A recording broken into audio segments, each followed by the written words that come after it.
लेकिन एक सेकंड लेकिन ये साला कर क्या रहा है यहाँ पे? Hi guys, masi video se akhoi kitchen do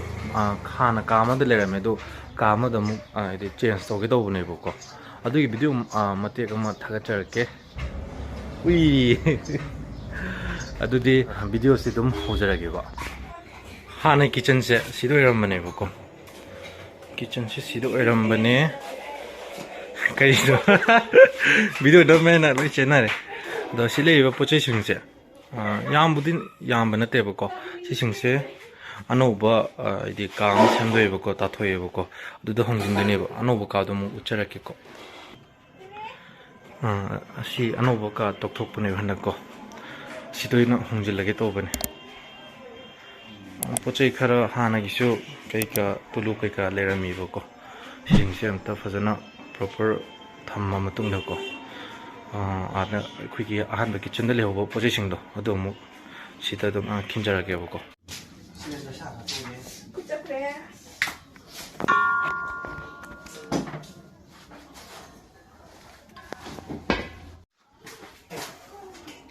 possessing loan चाय ले तौरिस पोजेसिंग खितंग होन यावदना चाय ले तौरिस बाहुबली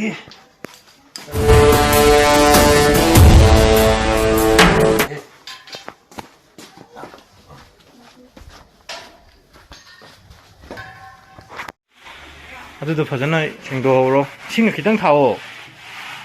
ꯍꯥꯏꯗꯤ ꯑꯥꯗ ꯄꯨꯁꯤꯜꯂ ꯑꯃꯨꯛ ꯁꯦꯡꯗꯣꯛꯄꯗꯨꯗꯤ ꯑꯃꯨꯛ ꯆꯥꯏꯅꯔꯅꯦꯕ ꯊꯕꯛ ꯑꯅꯤ ꯊꯣꯛꯏꯗ꯭ꯔꯣ ꯏꯁꯤꯡ ꯈꯔ ꯍꯥꯞꯄꯨꯗꯅ ꯈꯔ ꯀꯟꯅꯏꯁꯤꯡ ꯈꯔ ꯂꯧ ꯑꯗꯥꯏ ꯍꯥꯏꯌꯨꯗꯅ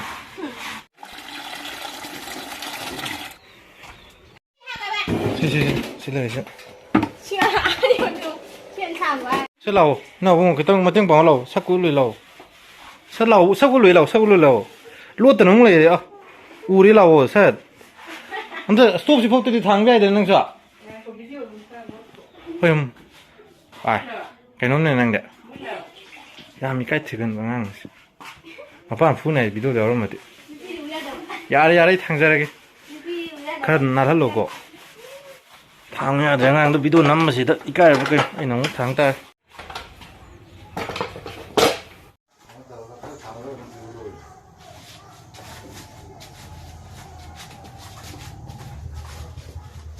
ꯆꯪꯁꯤꯟꯕ ꯅꯨꯡꯉꯥꯏꯔꯕꯗꯕ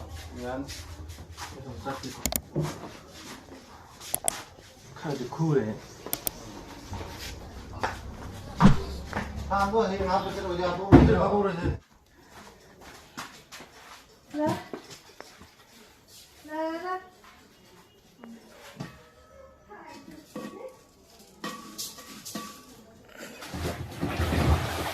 ऐसे तीन कर दिया यारो सीधा भागो हे तुम भी चलो हम दो आ रहा इसी में ना 손을 쏘라니 지금 고모어때요 영원 시나모 오브라 시에요 wen 엔터리스 디싱네 이거 짜요 제가 기장님 몰리지 변호래는 땡톱트레디 띵톤 뭐래 이싱시 까마되기 혹시 공독부 까 손나간을 레이바 시 사시드네 블레이즈 짝생세 꼬이나 목 잣라가고 공독부도 딴나 이몽네 뚫루 증셀라 싱저 카라 목 다토크레 시득이 찡나그나 짠리세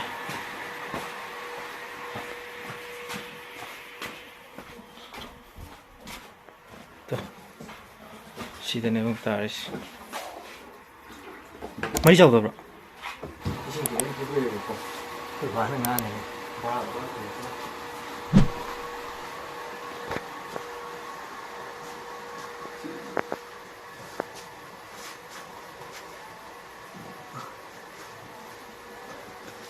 thuốc từ hả đi cho cho nên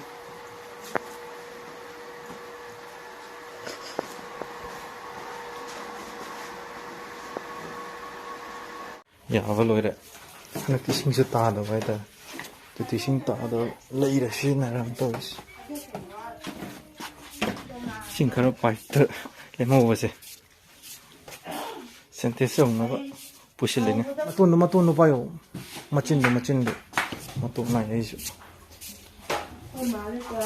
ꯇꯥꯔꯛꯄ꯭ꯔꯥ ꯌꯥꯔꯦ ꯏꯁꯤꯡꯁꯦ ꯌꯥꯝꯗ꯭ꯔꯦ ꯍꯌꯦꯡ ꯑꯃꯨꯛ ꯈꯔ ꯑꯃꯨꯛ ꯀꯧꯗꯗꯤ ꯌꯥꯔꯣꯏ ꯒꯥꯔꯤꯗꯣ पाइप कौन से लोगो चलो थांग क्रस सिंधेस थाई चलो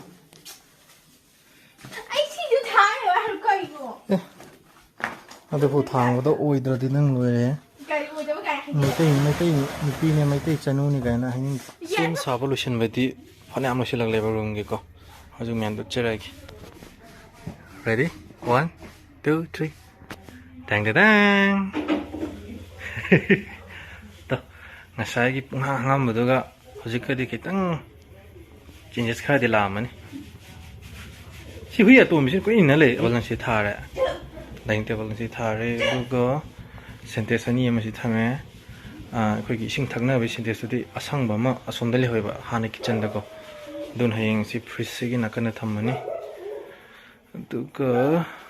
hojik ka si gi le ri fibam khara semjin doba ko tampham nangpham je kitang change over do khara di lai ri ko don hayeng gumbon tawrage ngasi di thengju thengi chai sing thong ga dine ko mama kai thong jai na haish ngasi di en cha dore haidi khara wa gi ko wa di hai de ko do bode ate wa ba hai de ko kitang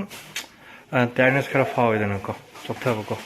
adu gi oina ngasi di kai cha ne ba chicken thong ane ye ma lấy ra bo okay man kg ma tawrage ko makai mi ma cha ko na ge dro makai lấy ra adai di ya makai de lo se ya sa du dis ai mà không es kg mà khai được lối nào bôi thì à rồi tôi bắt được anh lấy gì nè cho anh hôi lại cái bazar lại ai khơi đi cái đâu vậy cô mi manga da su lấy rồi đó mít gumba với chicken gumba sẽ cha để cô ai đi chicken nó mua mặc sai mít gumba thì cha gần để cô đó kg mà khai này thì còn là đôi vậy ta hana malak chi mai de kg makhai ga se ai di anek thok chai ayuk thong adi dang pho ga chai ko ma la mena missing se yam khalak pani na ko kitang di ai cha ba chang kitang di angle le ko adu di ti mem sai wa na te da wari boy bone adu hoji mu bazar da mu chikal lo ro ge adu di bazar ro ko mu ulak ke ko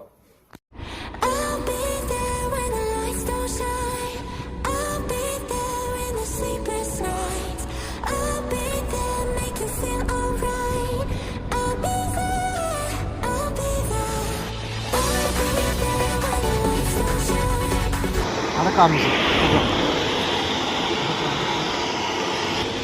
딱히 좋은 게 그냥 던지 A few moments later.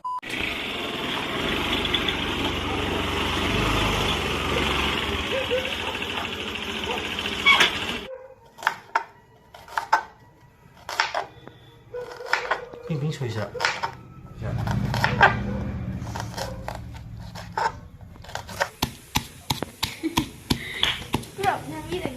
Dạ, ai đừng nằm ra lại bên. Dạ, thì lâu rồi đấy. Hồi giờ chanam suri, anh đó ở phải đi có mong xem mà nè, sẽ khát thôi là sẽ. Ngay ngang rồi bỏ, ngay ngang rồi bỏ. Thì sắc lắm nữa mà. Thì lại cũng học được rồi, sẽ ngang.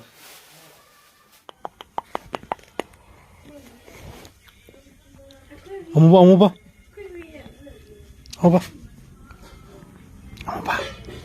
ba Tombi, Tombi, Donny, Donny, Donny.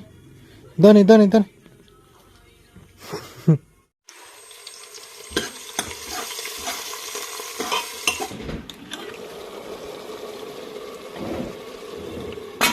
Two 2,000 years later.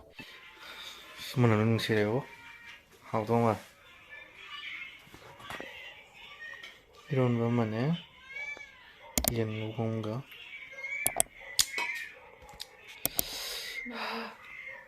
Kana? Babae ra. Yari ra.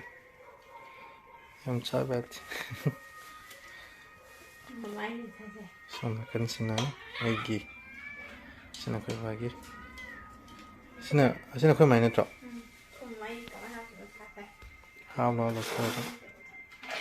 Chắc là không yadre pung pun makai taraman kitchen amu hongdong jin tawre dui matung da harau te ama phongdok poina chicken amu bare challo re hojik pung mapun makai hele chak cha dore machine khwai thiang male ko chari ja kai nei mi chi don ting ni ko khat ngang bu ga heidre za la atra ngang bu ngam dre za la iron bom yaure yen ga bom yaure ko chak ne thao ngok te ni si sina cha dor puk ta ga de phajare ni sak chan thot male lai gi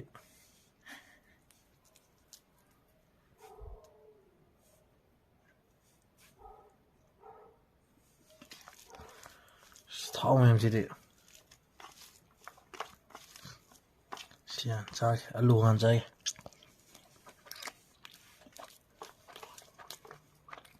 Kaman tanya ja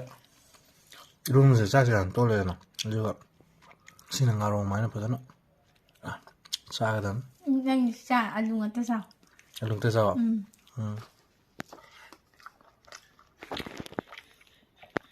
hao le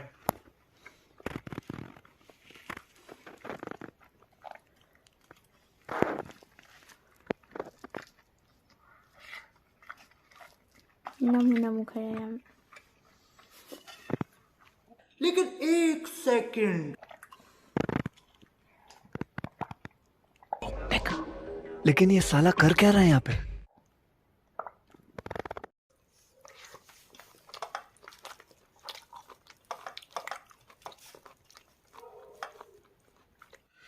ma'am चक चारिङै दा वा nganganodi hainabane ko fatena ko hab khut pyaro ge de bu matang sida